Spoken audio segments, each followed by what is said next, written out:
Let me get to our in-house psychotherapist. Yes, we are America's only show where in 45-minute span you'll hear a special forces colonel and a psychotherapist because, man, oh, man, Shevith, that's what we need on a regular basis.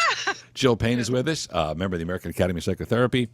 We met way back through our friends at Houston Baptist University when she was having some website problems, and we took care of that and fixed it, and we built it, and it's all good. And she's so sweet that she takes us to lunch on our birthdays. Like, seriously, that's a small club. We appreciate it, Jill.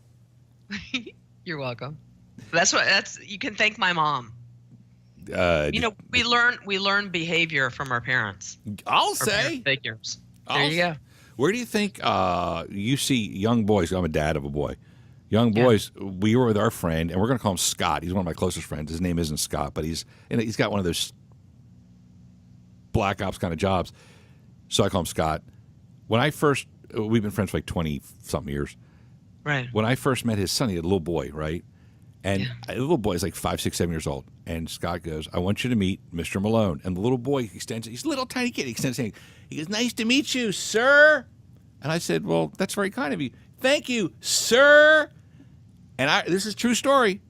True story. The little boy. Now he's, he's a Marine. He's a very successful kid. But anyway, I remember coming home and telling my princess, I had lunch, with Scott. And once again, it's hard to say his name isn't Scott.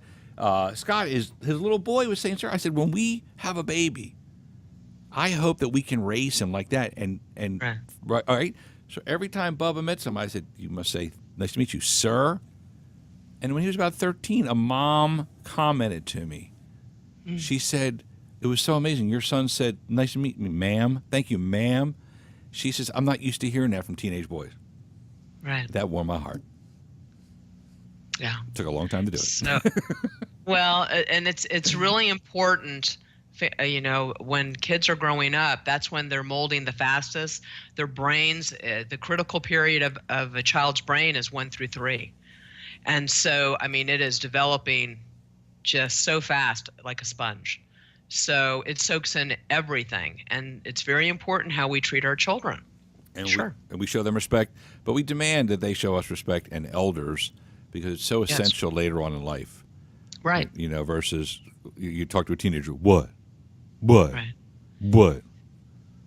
And I want to remind parents, because there are so many parents that both are working, that it's not the time you spend with your child, it's the quality.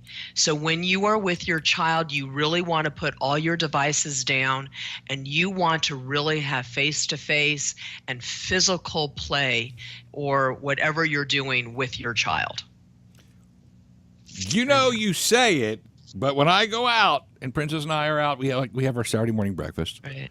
Sit for like 9 minutes. We look around and there's parents on their phones, or the parents, I told you, parents give their little 2 or 3-year-olds their phones to play with on a Saturday morning breakfast. You're not rushing out the door to work, and you're blowing all that time. It angers me. I don't like to see that. I don't like to see that. So just to continue it, it's funny because I want to, I've written a book, Meeting People, It's Not a Game, and I have wanted to get it in schools. HBU had me do a presentation on it. I really would like to get it in schools because it's how to meet people in a dating circumstance. And, what is appropriate, what is not appropriate, because people are thinking that getting hooked up, and we've talked about this, Sam. I have many, many millennials that I see. They think hooking up, which you and I, when we grew up, were called one-night stands for a reason. These kids are thinking, well, gosh, I hooked up. How come he didn't call me? I'm not understanding it. So they have now. My husband saw this. It's in the Wall Street Journal. Yeah. And it's called You Consent. It's a new app. And what it does is it tells the partner that you're with on your first, second, third, fifth date, it's telling them that you're okay to have sex. Are you listening, Sam? I'm The times, they are a-changing. So there's an app for that. Well, because this is what I'm saying to you. When my son, and he developed this, it's a guy that I think, his name is Cody Swan. I think it's a guy.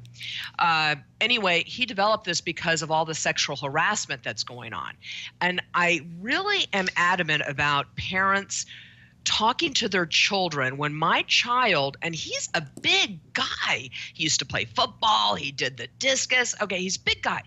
When he was going to college, before he went to college, I told my son, who was 18, I said, honey, when you go to the parties and you get a beer or a drink, please do not ever let it leave your sight. Do not put it down, because someone may put something in it. And this is a man, my son, I'm telling this to. So, and we even, when he was younger, we had the sexual talk. We said, I'm just putting it out there, that we talked about sex is extremely, it's a big thing. It's very traumatic. It's very big, and you don't want to do it with someone when your hormones are raging, and that's in high school. I'm not saying if kids do it, that's fine. I'm just saying, so we talked about that. We talked about how come. It's very important for you to educate your children and really explain how come. And then they'll know what the consequences are. You know, you could have a baby, your feelings will get very hurt, you're not stable, you're not, your frontal lobe is not fully developed. They're intelligent enough for you to explain that it's a very impulsive time. And this is what, to me, I think needs to be now in the schools, because in this article, Sam, it's too funny. It says, this is parents need to be doing this. It says, how to have a conversation about sexual consent. Don't you think parents need to be doing that? This is in the Wall Street Journal. Girlfriend, telling people. I'll tell you, as we get to the break, I'll tell you that what the godless alt left wants to do is take parents out of the equation. They want to take morality out of the equation. They want to take integrity out of the equation, and then say, well, there's an app for that. No. No. Apps are for like shopping and travel and restaurant reservations. And, I fly, so I hit the little app and I got the flight info, and I lost my bag once and I got it. It's not for physical relations between two consenting adults. Wait, hang on. Let me take a break, because there's a million other things. Okay. No, this is why we have, you see, why we have an in-house psychotherapist. 9:23. Let me get back to our in-house psychotherapist and author and friend of our show, Jill Payne. And we were talking about parents and trying to raise kids and do it properly, and then they get to college, they start doing what they're going to do. But now there's an app for that, which is crazy. And I was talking about raising children. Now, once again, I say from the perspective of raising a boy. When my little boy he was a little kid, and this little girl liked him, and the parents came up to tell me, "Oh, our daughter likes your son," whatever. And Bub and I then we walked away, and I'm like, "Oh, isn't that sweet? You have a girlfriend? Why don't you go out?" And he was little. He goes, "No, Dad, she's not hot." And I'm like, "What'd you say?" He's like, "She's not hot, Dad." And I'm like, "Hey, son, don't." I said, "Don't talk like that." He says, "What?"